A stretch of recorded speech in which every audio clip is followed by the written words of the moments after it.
everyone, I'm Rebecca and welcome back to my channel. This week I am going to be continuing on with my 1883 Gilded Age bustle dress, which we took a little pause on last week, but I do already have two other videos on this project, both on making the underskirt and also on making the overskirt. So I will link those videos down below in the description if you have not yet seen those.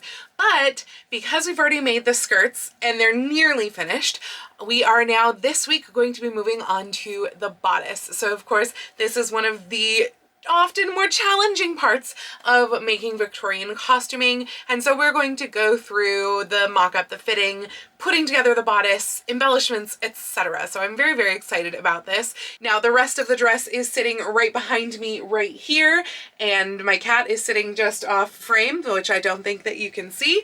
And there is going to be a little bit of work that we're doing on the overskirt as well, because I did not quite finish it in the last week's video on this project 2 weeks ago. In fact, I realized as I was editing that video that I basically completely forgot about the red band that goes across the overskirt. Hi, Dora. That's what this looks like right here. And so that is something that we need to add. And then the other thing is that I got my twill tape order from Amazon, and I will now have enough twill tape to last me the rest of my life. I think there's like 50 yards or something insane in this. So that's great. I won't be running out of that anytime soon.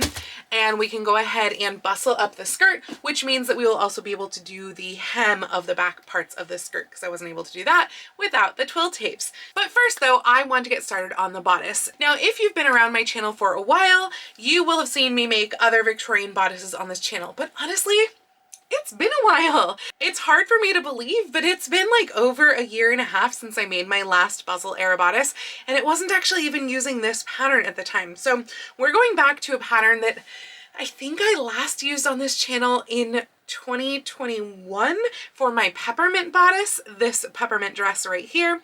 And it's actually a pattern that I created in a class that was taught at the Fifth Avenue Theater costume shop that I took back in 2016.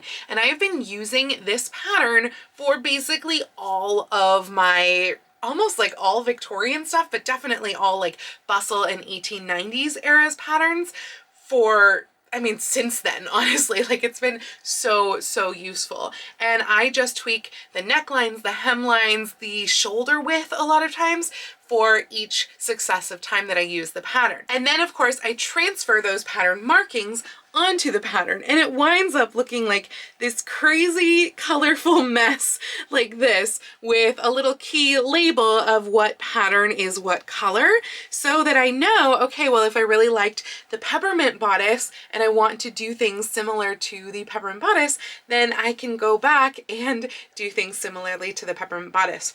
And so in fact, I was looking at this and looking at my inspiration here and trying to figure out what would make the most sense. And the neckline from my inspiration, it's a very kind of deep but narrow rectangular or squared off neckline. The closest thing that I have to that is actually from my velvet gown, the burgundy velvet ribbon gown that I made back in 2020. Except that this needs to be just a little bit deeper and also a little bit closer to the neck at the top and a little bit wider at the bottom. So I've drawn on my new lines. That is going to be the pink line up here now for this mock-up. And then for the rest of the bodice shape, I actually think I'm kind of liking the peppermint shape. So I'm not sure if I want to do a V in front that's quite as deep as my peppermint bodice, but I can always cut away what I don't want. So I'm going to go ahead and cut the hem and also the shoulders just like that peppermint bodice, and honestly the neckline in the back as well. And we're going to go ahead and transfer this all to some mock-up fabric and put together that mock-up. The nice thing about using fabric patterns, as long as you are not trying them on, they're unlikely to stretch out over time. And with a paper pattern, if you have like curved markings on it, it kind of sucks to transfer those. But with a fabric pattern, you can actually just fold up whatever line you are using. For example, the purple line here, make little marks as you go around. Hi, Dora. It's not like I'm working here. Oh my gosh, cat. And you can create your new lines that you need. Dory, you're casting a shadow. You can create new lines that you need for your pattern. So that is what I'm doing with all of these onto my lining slash mock-up fabric. And Dora is helping slash, you know, not being the most helpful, but she is the most cute. So that's good at least. You're beautiful. All right, my mock-up is now fully assembled, so let's go ahead, put on my corset, and try this on. Well, folks, I don't know. I think the bodice mock-up just seems a little bit large. I think it's too big in the shoulders, too big in the... Oh, right, I'm supposed to put it on, not this cute little kitten. All right, bodice is on, and so are all of the skirts as well, because with this era of bodice, if your bodice goes... Well, really, if your bodice goes anywhere past your natural waist, you cannot fit your bodice without putting all of your skirt layers on, which is another reason why I do recommend making your skirts first. At the very least, you need all the structure layers on. I mean, right now, I am actually wearing a lobster tail bustle, like a wired bustle cage. I'm wearing a bustle pad on top of that. Oh, and on the lobster tail, the ties that like hold together the wires, basically, they're tied quite tightly, especially at the top, to get a really, really pronounced like shelf-like rump. And then on top of that, I have the pad, which really helps to give that shelf appearance. Like, it could be bigger. And then I have a quilted petticoat on, then I have a ruffled organdy petticoat on, then I have the red underskirt on, and then the overskirt on. And yeah, you need all of that because like the bodice goes past your waist, right? So you need to be able to fit what happens once you get past your waist. And that's one of the issues that I'm actually having in fit right now, probably because I'm honestly not used to having this pronounced of a rump. Normally, like with a lot of my other bustles, you get the 1870s, which is a generally slightly more rounded look. And then you also have the various parts, like obviously natural form, it goes away almost entirely, but I do tend to use different patterns for that. And then in the 1880s, it comes back and gets really shelf-like, and then it subsides again to be smaller as it goes towards the 90s. I am planning to do at least probably a two-parter for the bustle period, a deep dive video. Your feedback that you gave me after like 2 or 3 weeks' videos ago, where you really wanted a deep dive, another one of those in that series, I am going to do that. I have a feeling it's going to need to be a 2-part video just because so much changes relatively quickly within the bustle era. So I'm probably going to do one 1870s, one 1880s, but I digress. Let's talk about this bodice shape. So if we're looking just in the front, honestly, not bad. Like I pinned it closed where it was meant to overlap. Oh, I did a lot of hemming and hawing about how to close this bodice because in the fashion plate, there's no closures. So you just have to kind of make it up on your own at that point. And I did a lot of studying of both extents, like going through eBay is actually a great way to look at extents. Now, obviously I do have some extents in my collection. I have a whole series where I deep dive and look at each of those extents. So I will link that up here and also down below in the description if you want to go check out some antique bodices. But I don't specifically have like 1883 bodices, you know, that's just a little too precise. And even on eBay, it's really hard to nail down even 1880s, let alone 1883. But if you do go through eBay, go through the current listings, go through the sold listings, you can see a lot of pictures of extant bodices. And the problem was that in this era for bodices, you generally do see one of two closures, either a center front closure that could be hook and eye or could be button, but it was a more obvious closure, or you see the kind that have kind of a plastron going on where it has almost like a stomacher front, if you think about it, like a different sort of fabric or piece, etc., shaped in here, kind of like my peppermint one. And there it's very easy to hide the closures within the side. You would have a base bodice that was fitted where you'd have the closures, generally speaking, and then you'd have the plastron, then you'd have the fabric come over and you'd have like hidden hooks and eyes. So it was really, really common as well. But like back lacing bodices or back closing bodices, that was not a thing other than evening wear for this era. So this would not have had a back closure.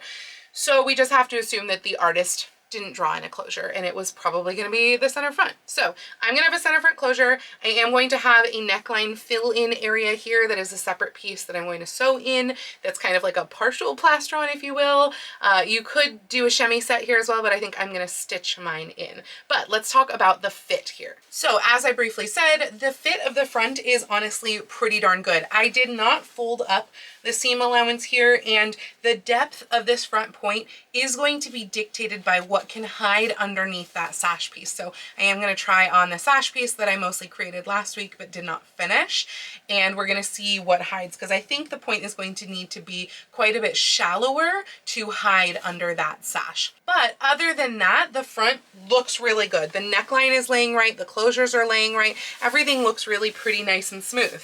Then we turn around and we have a lot of issues. So first off, I don't know what happened in the back. It's so big. Like, there's so much fabric here. I have no idea what's going on, but obviously that needs to get fixed because it's inches too big. Like, we're talking 2 to 3 inches, I think, too large through the center back. I'm amazed that the front is fitting as well as it is with the back being that huge.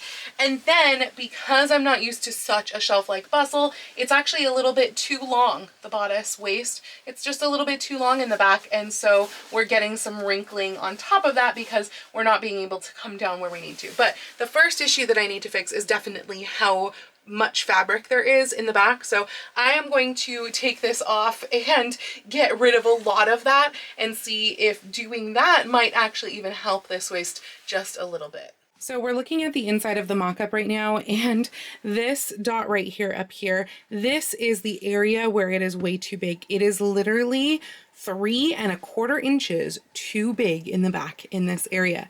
The problem is that by the time that we get up to the neckline up here, it is still a little bit too big, but it's about 1 inch too big. And down here, by the time we get to the waist, which is this fold that was happening right there, it fits. And by the time we like get a little bit closer, there we go. So that's how big it is there. And then by the time it's here, it fits. So we can't just pull that excess out of the center back seam. It's just not curvy enough to do that. We'd be like taking and making this a really, really weird shape. So clearly where a lot of the excess is coming from is this area right here. And you can even see it kind of laid out flat on the table. But this right here is our area that is too big. So it's kind of the wide part of the side back seam where the princess seam goes up. So we're going to need to take a lot out from here, which is annoying because that's redoing princess seams.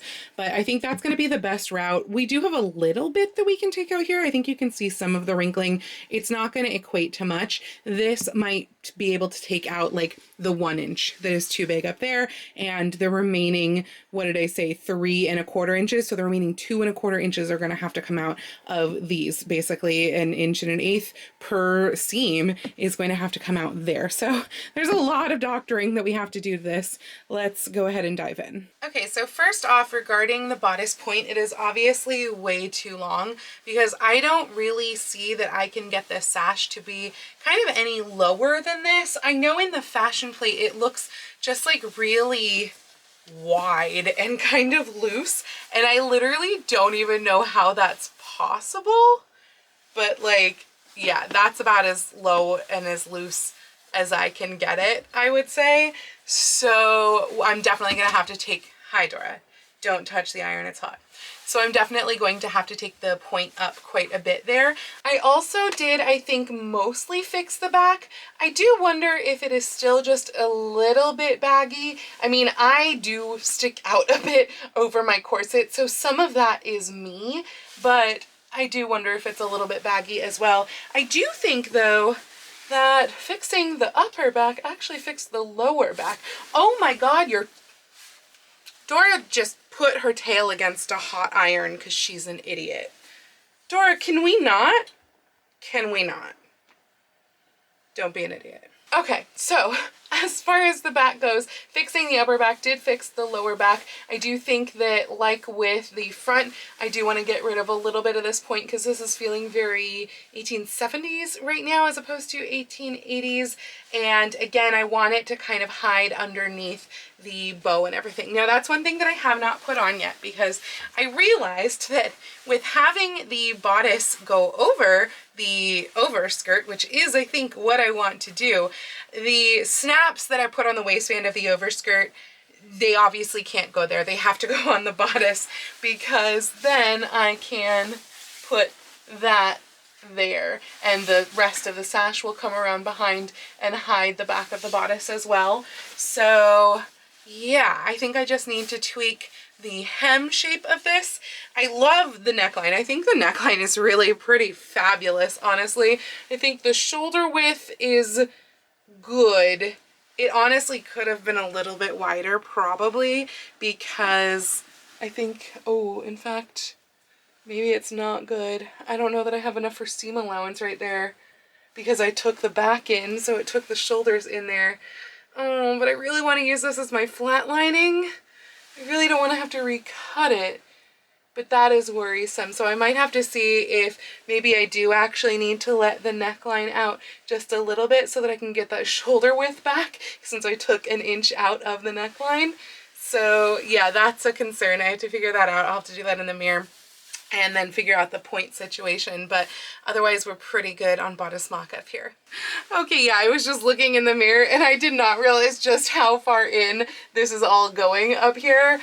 It's ridiculous. It needs to be way wider than that because I'm not even getting to where the seam of the sleeve should hit, let alone seam allowance, so that definitely needs to be changed. I very well may have to recut those pieces, I think, because that needs to be a lot wider on the shoulder. Not me realizing as I go to mark just how far off it is back there, also how far down it goes over here that it's not far enough out.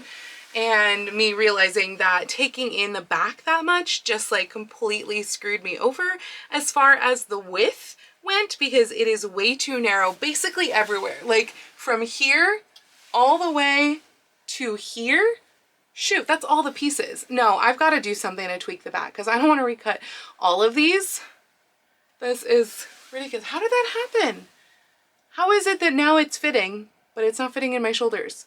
But it was so big before. I think I took it in the wrong places. I guess probably I shouldn't have taken it in the center back seam at all. I probably should have only taken it in those side back seams because then it would only take it in down here, like down, as opposed to up here. Crap, so I need to figure that out because I don't want to have to recut everything. Yeah, never mind. I've decided it's going to be easier for me to just recut the pieces when I have so much of this fabric and not worry about trying to refit the whole back. So I'm just going to extend all of those out towards the arm's eye because yeah, that's going to be way easier than attempting to refit the whole back when it fits great right now. So while I have this on, I'm trying to figure out a couple of things. First, I'm trying to figure out the sash situation, like how exactly it should go. And secondly, I'm trying to figure out the neckline situation because as I was working on the sash, it was like, ooh, is the neckline actually, did I make it too small? Now this is just some trim that I have left over from, I think, my giant turquoise ball gown actually, but it was just that kind of fluffy look like we have in the fashion plate, except the fashion plate one is way fluffier, so I don't think I'm gonna use this, which is kind of unfortunate because I still have a bunch of it.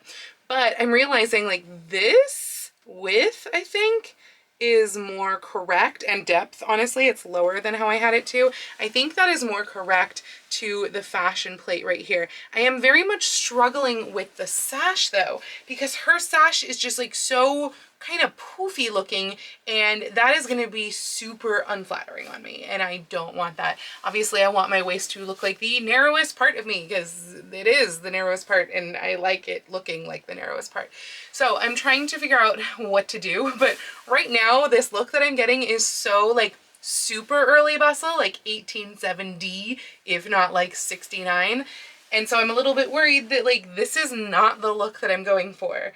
and I'm not sure how to fix that. And granted, this outfit I feel like is very inspired by 18th century, and they were also then, but it's just not quite looking right. So I've gone through various 1883 fashion plates to try to find something, you know, at all similar, and there is literally nothing that is exactly the same as kind of like a low poofy sash, if you will. There's nothing. There are 3 plates that I found that have kind of that contrast decoration sash type thing going on. So there is this one right here, which this one you'll notice does not have any sort of pointed bodice at all. The bodice basically tucks into the overskirt, and we have the sash covering that join, so it just looks like that. It's a cute look, and it has a very full bodice on top as opposed to a fitted bodice like I am planning to do with my fashion plate.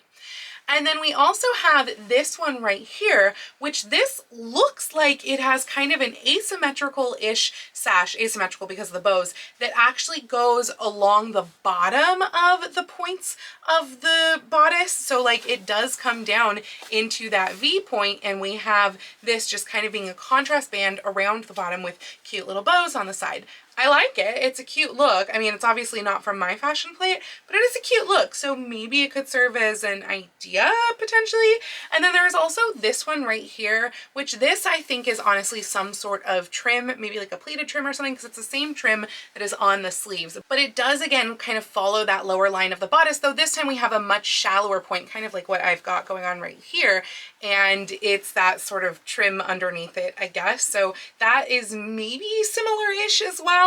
But yeah, I am just not sure about this sash situation because I really don't want it huge and poofy. And I feel like the higher it goes, the more early 1870s it's looking, or 1860s that it's looking, as opposed to 1880s, which generally did have that pointed look. So yeah, I'm definitely torn here, and I'm not sure what to do. The most common kind of contrast decoration for the waist in this era does seem to be one where it's like a band that outlines the bottom of the bodice. However, those bodices generally are longer in general, like in the hips, and that was not what I was going for with this one, because I'm going for this fashion plate, which, why is this fashion plate such an outlier? I don't know, but it's kind of driving me crazy.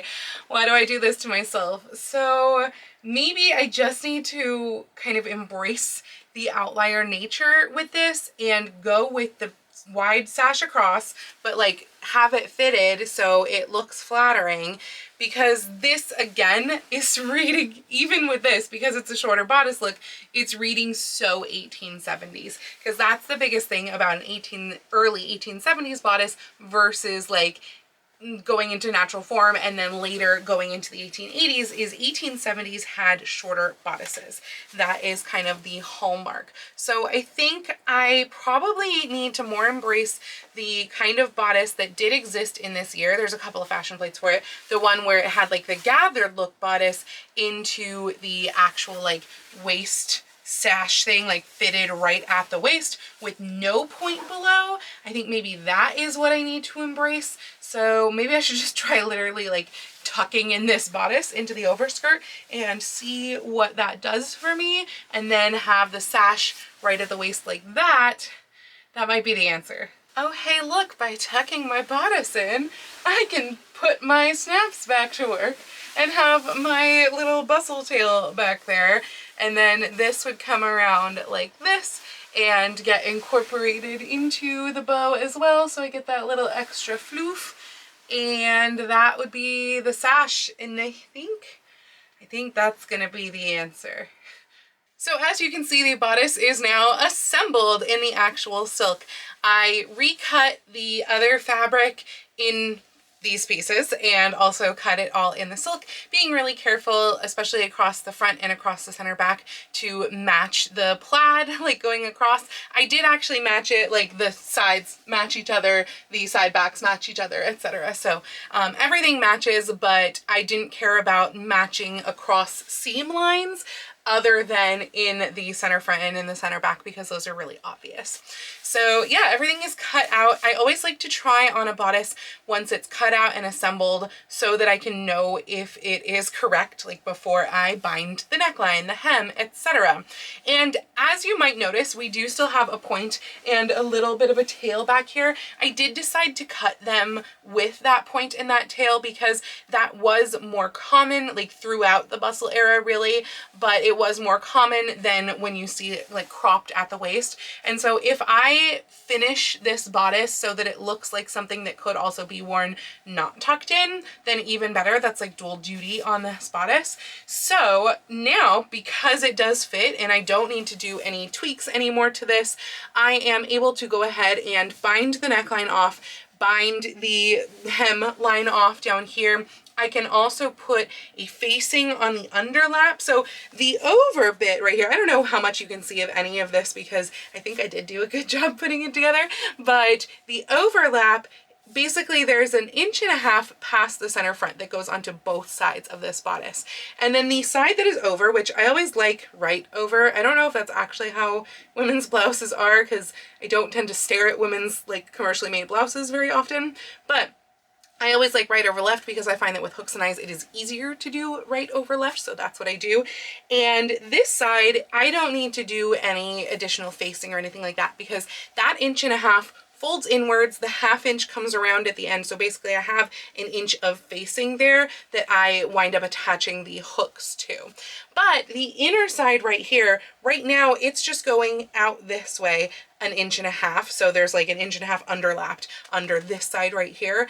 This side needs a facing because it's just not like structurally sound to have that, and there's no finished edge. It's just serged on the edge. So I like to put a facing on there. I cut it with the same shape that the center front edge has there, and then I just fold that around. Now, as far as the width of facings go, I have talked about this before, but I like mine to be 2.5 inches wide, and this is why. So 1/2 inch you're going to eat with that seam allowance right there. 1/2 inch you are going to fold under at the edge so that you have no raw edges or no like serged edges over here. And then I have 1.5 inches that underlaps. And the reason that I don't just do 1 inch is because I like it to underlap a little bit further to give me more structure to put those bars onto. And that's just what I find works for me, is to do it 2.5 inches wide, again cutting it with the edge here and then just going 2.5 inches back this way, basically using my actual bodice pattern as the pattern for the facing. So once I get the binding on the hem and the binding on the neckline, which I do like the right sides together by machine, turn it in and then do it by hand. And while I'm doing that, I can also put the facing on, and then I can also start putting the hooks and bars on. Then what I need to do here, well, there's a couple things. Obviously I don't have sleeves, so that's something. To be honest, I don't know that we're gonna get to sleeves this week. The other thing is that I need to do the neckline fill, and the neckline fill is going to hopefully, I haven't tried it yet, I kind of have to do a mock-up, but it's hopefully going to be based on kind of like what is cut out of this bodice. So using my bodice pattern, but making it fill up to the neck, and it's just going to go a little bit further than the neck so that there's basically, you want like about a 3/4 inch or 1 inch underlap past like once this is turned in right here, and that way you're not going to get it like gapping or gaping at all. And then one side will be whip stitched down until it gets to like here, and then this side is going to have various closures, probably hooks and thread bars, or possibly just hooks and bars. And it's going to close up like that, and it will have, I believe it will have the collar attached to that, or possibly the collar is going to wind up getting attached to kind of both at the same time. So it's convoluted. I'll get there. I'll tell you more steps when we get there, but that's a little bit of a ways off. I don't know if it will be in this video or not, because I have a lot of hand sewing in front of me before I can get to that step. So I'm going to go ahead and take this all off now and start putting my binding on and get to all of that hand sewing. Hi, Dora. Dora, is there a reason you're eating a lint roller? Dora, what makes that food? Dora, this is not food. This is not corn on the cob, it's lint roll. So this is what the facing piece looks like. You can see the seam right there, and it's just brought back like that. This bit will be pressed in on the side. I only have the bottom of it pressed in so far, and I'm currently working on the binding. So this is actually some vintage bias binding from a package, but yeah, I sewed it down by machine one side, flipped it around, and I'm now sewing the other. Thought it made such a nice neat corner down there, but that is all I've gotten done so far. And really quickly, I want to show you a method for making such really nice clean corners after you have turned everything right side out that I've never tried before, but seems to be working really well. So first, you are going to attach your binding right sides together with the edge of your bodice, and you're going to go a little bit past where you need like basically your fold line to be at the edge. Once you've sewn that on by machine, you are going to actually turn back your facing or whatever part that you have that's going to be folded over. You want that fold on the edge right here, and then you are going to turn it back on the exterior fold line like that. So it's going to wind up looking like this once it's pinned in place. Now we are going to stitch the same distance that we were right here. We're going to stitch it here. So if it's easier, do that from the other side where you already have that stitch line. Once that is sewn, trim away any corners that you can to get things a little bit less bulky, and then turn it right sides out.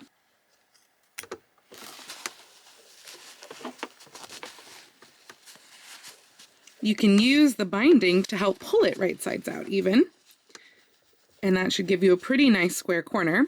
And then you are going to put the binding to the inside there, press that in place, and hand sew this edge of the binding down, and you'll have a super nice clean finish on the exterior.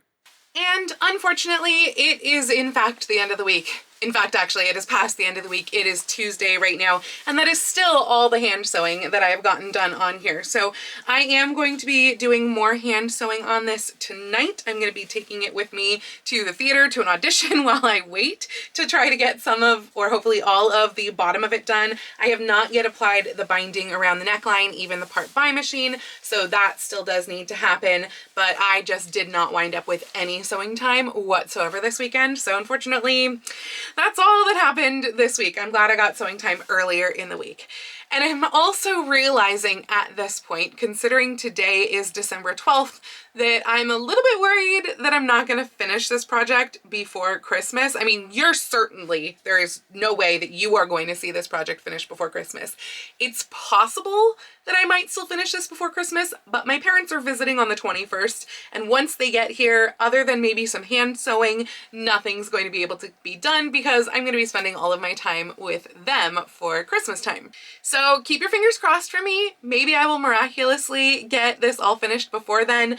I mean, at this point, basically, I have to finish the binding and the closures, do the sleeves. I still have to put that red band on the bustle overskirt and the tapes to pull up the bustle overskirt and the hems on those little bits of the bustle overskirt. Hi, Dora.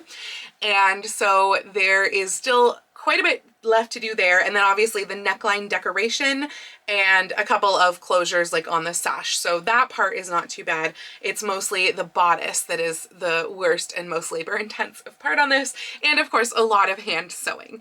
So we'll see how much I get done, and I will let you know more in next week's video when we pick up this project once again. But hopefully you have enjoyed this video and all of the Dora content in this video. Like, I know there was a lot this week because she loves to be the star. If you liked this video, please go ahead and click the thumbs up icon. And if you'd like to see more videos like this from me, please go ahead and click subscribe and the little bell icon to be notified every time I post a new video.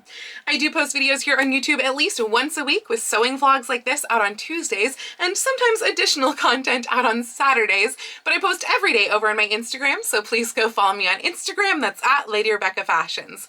And if you'd like to help support all of the work that I do on this channel, I do have a link to my Patreon and my Ko-fi down in the description below, or you can send me a super thanks or join my YouTube channel memberships right here on YouTube. I'd also like to give a special shout out to my Edwardian level patrons, Jean, Janelle, and my newest Edwardian level patron, Dan.